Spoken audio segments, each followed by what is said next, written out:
Voilà, bonjour à toutes, bonjour à tous. Merci d'être présents sur notre page Facebook de Droit et Liberté. Alors nous allons attendre que vous puissiez vous loguer. On s'est dit qu'il était quand même intéressant de pouvoir vous donner l'actualité de manière très rapide, très concis, et également vous indiquer certaines choses qui nous surprend effectivement dans le cadre de ces actualités. Alors on va attendre quelques instants le temps que vous puissiez vous loguer. Voilà, donc il s'agit, on va dire, d'un mini-journal de 13 heures. On va vous donner en direct, rapidement, ce qu'il faut retenir aujourd'hui sur l'actualité du jour. Et donc on va commencer maintenant, tant qu'à faire. Alors je vais d'abord vous parler, chers amis, d'un premier point qui est ce qu'on appelle la pilule anti-Covid, anti-coronavirus. Alors il faut savoir que c'est assez surprenant, ils ont mis en place en décembre 2021, ils ont mis en place ce qu'on appelle la task force Covid thérapeutique. Déjà le politique commence à créer des sections médicales, au niveau fédéral, la Covid thérapeutique. Et en fait, cette task force est dirigée par un certain Dirk Ramakers, qui s'est prononcé aujourd'hui, en tout cas hier et avant-hier, donc s'est prononcé sur la pilule anti-Covid. Alors, c'est quoi cette pilule anti-Covid? Bon, il faut savoir que il s'agit donc d'un médicament, tout simplement. C'est un médicament qui a été développé par MSD et par Pfizer, également aussi. Et cette pilule anti-Covid est adressée uniquement aux patients qui sont à risque, visiblement, et également aux personnes de 40 à 50 ans qui se retrouvent hospitalisées à la suite d'une contamination Covid-19. Bon. Alors, ce qui est assez surprenant, et très rapidement, c'est que ces pilules anti-Covid font l'objet toujours d'études.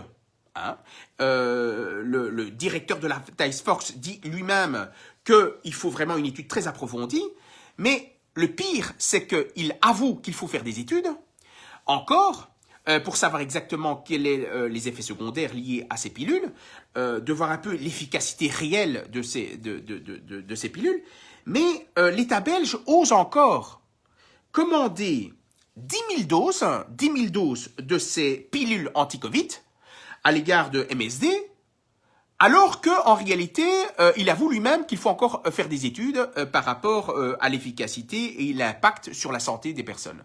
Donc c'est quand même assez dramatique.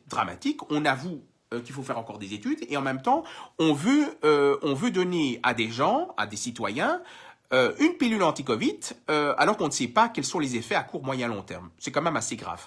Donc ça, c'est un premier point important. Et alors, la task force Covid thérapeutique, toujours, dit qu'il y a des arguments, pour dire que cela fonctionne. Mais on ne sait pas quels sont les arguments. On ne sait même pas si ces arguments sont objectifs ou si c'est de la subjectivité, comme d'habitude. Deuxième chose, on dit que ça fonctionne, mais on ne sait pas qu'est-ce qu'on entend par fonctionner. D'abord, parce qu'en réalité, c'est très vague tout ça. Et en même temps, on dit que c'est efficace pour certaines maladies. Mais certains aspects du Covid, mais on ne sait pas de quels aspects on parle. Et on ne sait pas non plus quelle est l'efficacité réelle de ces pilules anti-Covid.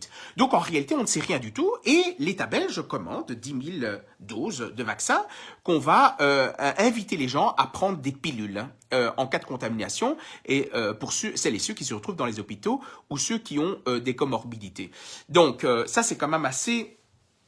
Encore de l'amateurisme, toujours de l'amateurisme. Et la Belgique, c'est un des pays où on fonctionne comme si on est des Kobe en fait en réalité. La Belgique numéro 1, c'est normal. Il y a les institutions européennes en Belgique, donc il faut quand même montrer l'exemple. Donc il faut accepter d'être des Kobe apparemment. C'est ce que veut le politique, et c'est ce que veut la task force Covid thérapeutique. Donc voilà, c'est regrettable, on commande et on ne sait pas qu'est-ce qu'on commande. Eh ben c'est malheureux ça. Hein. On voit comme quoi on paye des impôts et on ne sait pas pourquoi on les injecte dans des médicaments qui n'ont ni queue ni tête. Alors ça c'est le premier point, c'est les pilules anti-Covid. Alors le deuxième point important, c'est les nouvelles mesures de quarantaine en cas de contamination avec un suspect Covid. Donc, imaginons que quelqu'un a fait l'objet d'une contamination parce que le test PCR lui dit qu'il est positif, donc il est une personne à haut risque. Hein, c'est ce que on nous fait gober depuis 1 an et demi. Quand vous êtes en contact avec une personne à haut risque, qu'est-ce qui se passe? Eh bien, il y a des nouvelles règles qui sont d'application à partir du 10 janvier. Alors, pour ceux qui ont donc pour ceux qui ont eu la troisième dose, qui ont accepté de faire la troisième dose, eh ben ces personnes-là ne feront pas de quarantaine. En fait, ils sont considérés comme des personnes qui ne sont pas contaminées, contaminants, et qu'ils sont protègent les autres. Ça, c'est le raisonnement encore du politique qui n'a encore rien compris du Covid-19 après 1 an et demi, et malgré, bien évidemment, de nombreuses études sur la question de la contamination. C'est malheureux, mais c'est comme ça. Hein. En fait, ils sont sourds. Les politiciens sont des sourds, visiblement, ou ils font les sourds. Mais, à un moment donné... Les manifestations vont s'intensifier, ils vont l'avoir en plein visage. Mais donc voilà. Donc quelle est la conclusion des nouvelles applications des nouvelles règles Covid-19 en matière de quarantaine? D'abord, ceux qui ont la troisième dose, il ne faut pas de quarantaine. Ceux qui n'ont pas la troisième dose, alors pour les vaccinés et les non vaccinés, eh ben, il faut savoir qu'il y a un isolement non plus de 10 jours mais de 7 jours. On ne sait pas pourquoi. Hein. Isolement de 7 jours. Et alors, ceux qui ont eu la deuxième dose durant les 5 mois, eux, ils peuvent, dans ce cas-là, ils peuvent, ces personnes-là, donc ils doivent faire une quarantaine, mais de 3 jours. Donc en tout cas, ceux qui ont plus de 5 mois, hein, donc ceux qui ont la deuxième dose, mais il y a plus de 5 mois, ils devront faire une quarantaine de 3 jours et ils doivent avoir un test positif négatif, sinon, bien évidemment, ils doivent rester chez eux. Donc, ceux qui ont une troisième dose ou ceux qui ont une deuxième dose en cours des 5 derniers mois, eh ben, ces personnes-là, disons, ils ont des privilèges.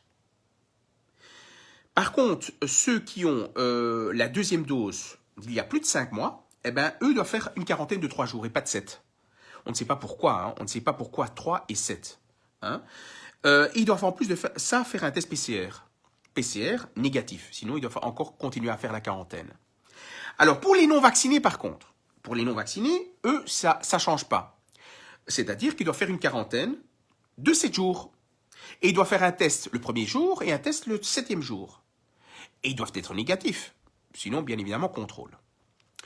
Donc, on ne sait pas sur quels critères objectifs se basent les politiques pour réduire de 7 jours à 3 jours les personnes qui ont eu la deuxième dose depuis plus de 5 mois, on ne sait pas pourquoi, hein, sur quelle base, hein, je ne sais pas, ils ont peut-être une boule de cristal, hein, les députés, les politiciens, ils ont des boules de cristal, il faut peut-être de la magie, hein, c'est possible aussi, hein, mais en tout cas, ce qui est sûr, c'est qu'ils font de la magie et ils réduisent à 3 jours. Et pour les non-vaccinés, c'est 7 jours. Par contre, ce qu'on ne dit pas, c'est que ceux qui ont une immunité naturelle, parce qu'ils sont asymptomatiques, mais qui ont une immunité naturelle, ces personnes-là doivent faire une quarantaine. Peut-être qu'ils sont plus protégés que les vaccinés, mais eux doivent faire une quarantaine. Alors ça, c'est quand même assez dramatique. Donc voilà, ça, ce sont les règles qui sont d'application le 10 janvier. Et donc tout ça pour pousser les personnes à se faire vacciner, en réalité. C'est uniquement ça. Et d'ailleurs, cette quarantaine, ces nouvelles mesures de quarantaine qui ont été décidées mardi, hier, ben ça correspond exactement aux propos d'Emmanuel Macron, le président de la République française. Alors, qu'est-ce qu'a dit notre cher ami Emmanuel Macron? Vous savez qu'Emmanuel Macron sont de mèche avec le MR aussi, hein, donc comment il s'appelle encore le président du Conseil de l'Europe, Charles Michel. Ben, vous savez que ils s'entendent bien ces gens-là, hein.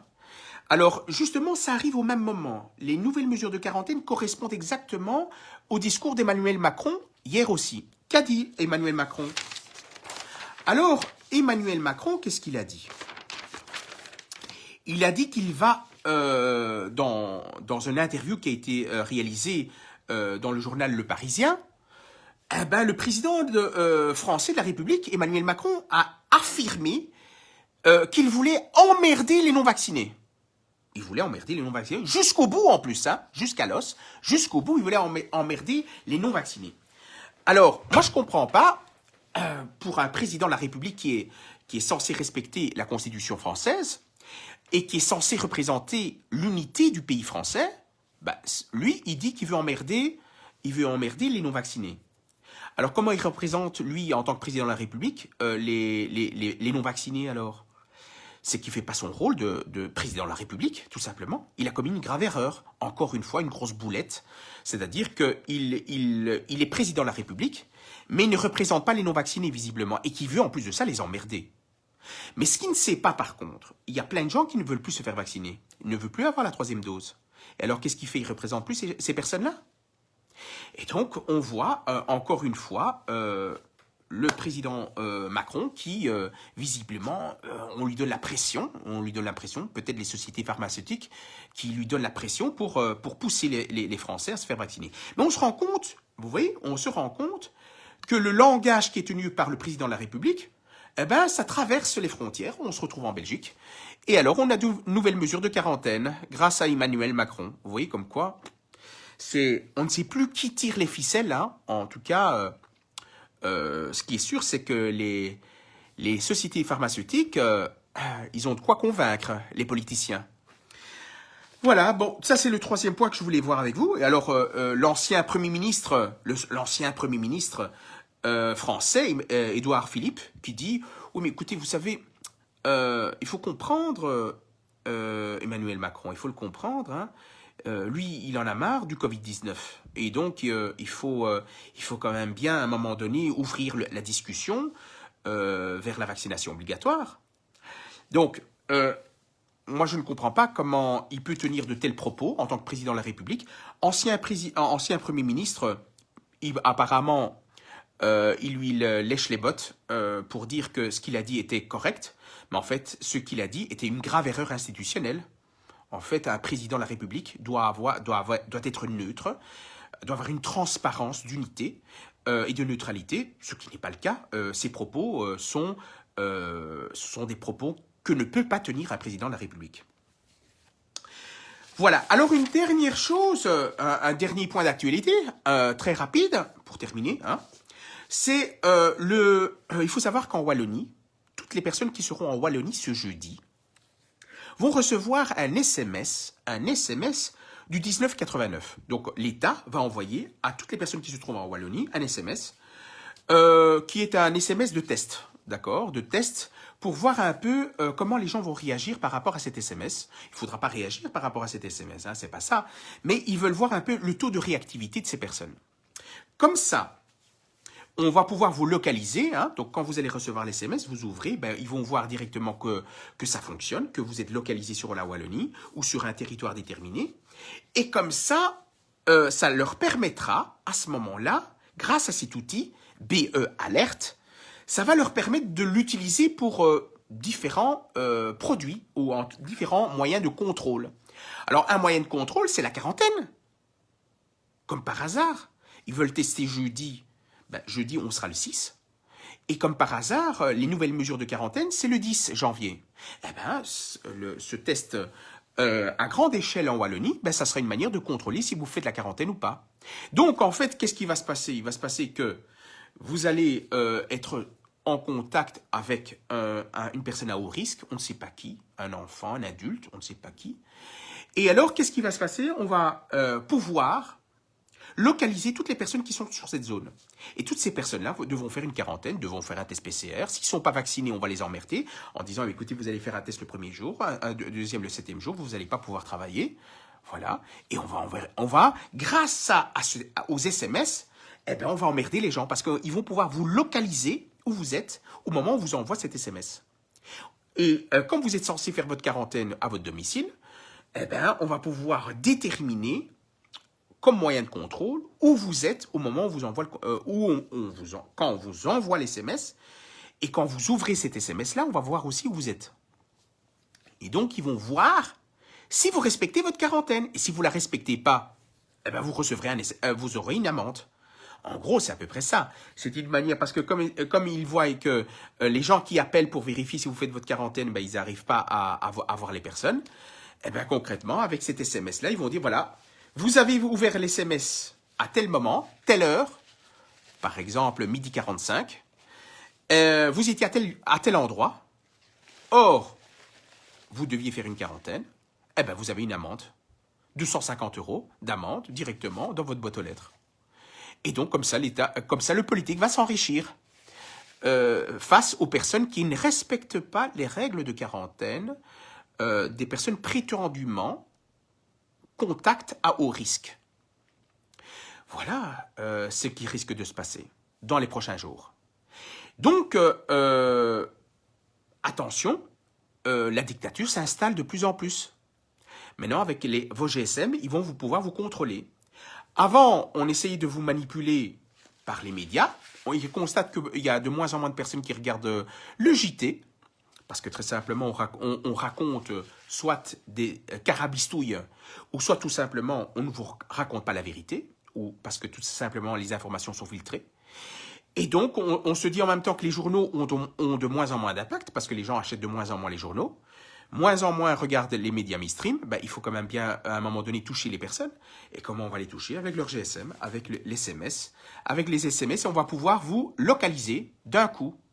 Vous ouvrez votre GSM, vous ouvrez l'SMS, eh ben on va savoir que vous avez pris connaissance de l'SMS. On va savoir vous dire, voilà, vous êtes à tel endroit quand vous l'avez ouvert. Vous étiez effectivement à un endroit autre que l'endroit de la quarantaine, et vous aurez une amende. Et comme ils vont légiférer là-dessus, comme ils vont dire, voilà, ce mécanisme fonctionne informatiquement, eh ben, il sera difficile de contester comme quoi vous n'avez pas fait votre quarantaine.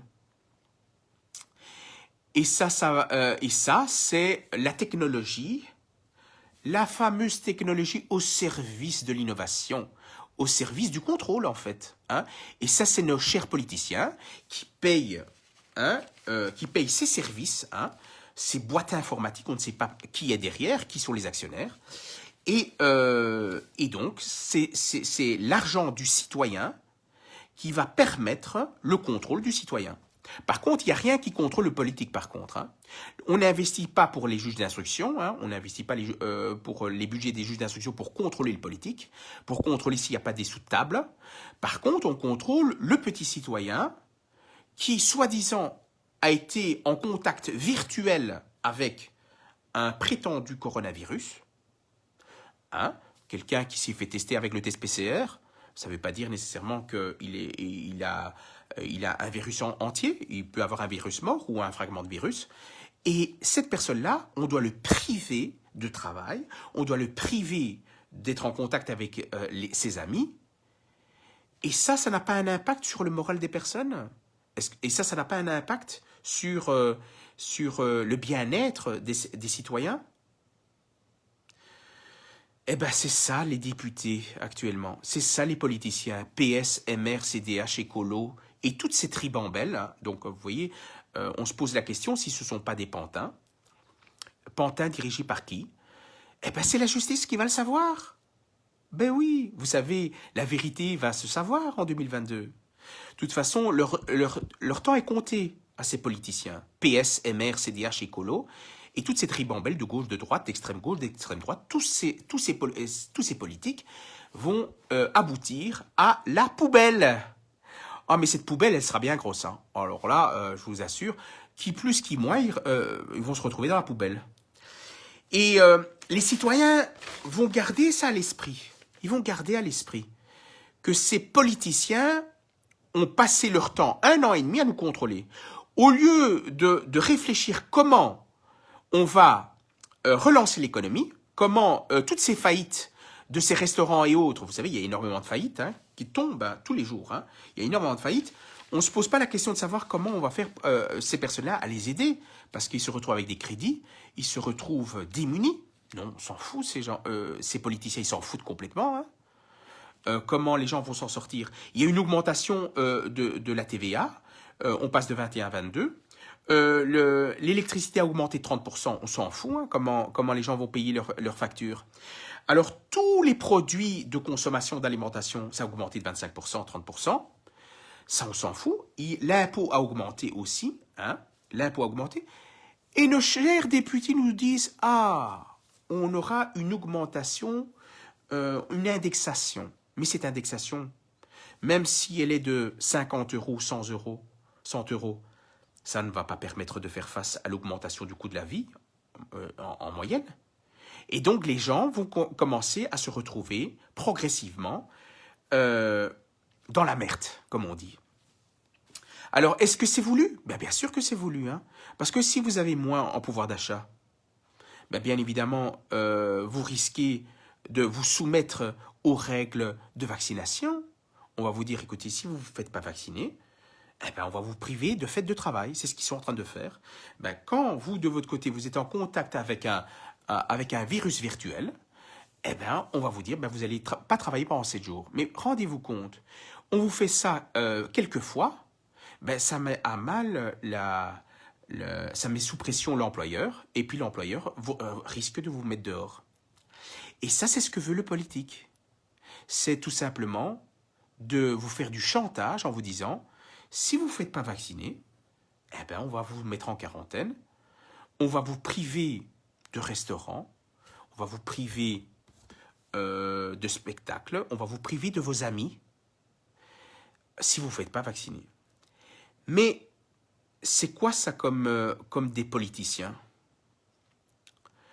Ils font de la médecine maintenant, ces gens-là.